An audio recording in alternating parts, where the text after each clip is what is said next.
যে আমাদের প্রতিযোগিতা করা প্রয়োজন, সেই জায়গা থেকে আমরা ঠিক করে দিয়েছি। আর শুধুমাত্র এক আর দুই রোল নিয়ে আমরা বাসা খেলার জন্য এসেছি। সব থেকে মানুষের জীবনে যে জিনিসটি প্রয়োজন, সেটা আমরা অনেকেই মাথায় রাখি না।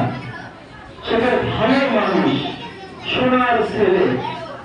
এই ভালো মানুষ হওয়ার জন্য উদ্বুদ্ধ করার যে দায়িত্ব আমার এবং আমার সম্মানিত অভিভাবকদের, এই বিষয়টা আমরা ভুলেই যাই। সকালে উঠে প্রতি বছর, দুপুরে প্রতি বছর, আছে প্রতি বছর, করো আর করো, কিন্তু একজন ভালো মানুষ হতে হবে।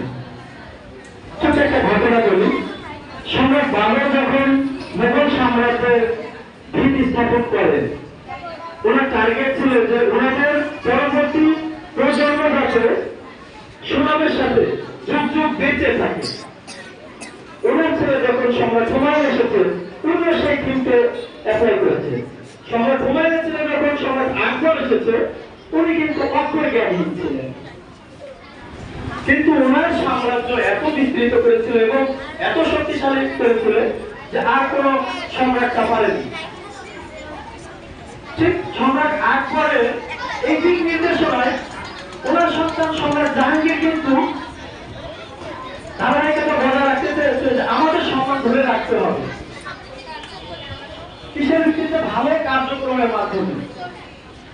সম্রাট জাহাঙ্গীরের পরপরই এসেছে আরেকজন মহান সম্রাট, সম্রাট শাহজাহান, যার ইতিহাস আমরা এখন পড়ি, যার নিদর্শন সারা বিশ্বে এখন আছে। সম্রাট শাহজাহান এমন নিদর্শন করলেন যে তিনি মৃত্যুবরণ করে এখন জীবিত আছে। এর পরপরই অলসতা কিন্তু আমাদের ভর করে বসল। সম্রাট শাহজাহানের পরপরই আরো প্রতিভা আসলেন, এই যে উচ্চ বিলাসিতা ধ্বংস করে দিলেন। কেন বললাম ঘটনাটা বুঝেছেন?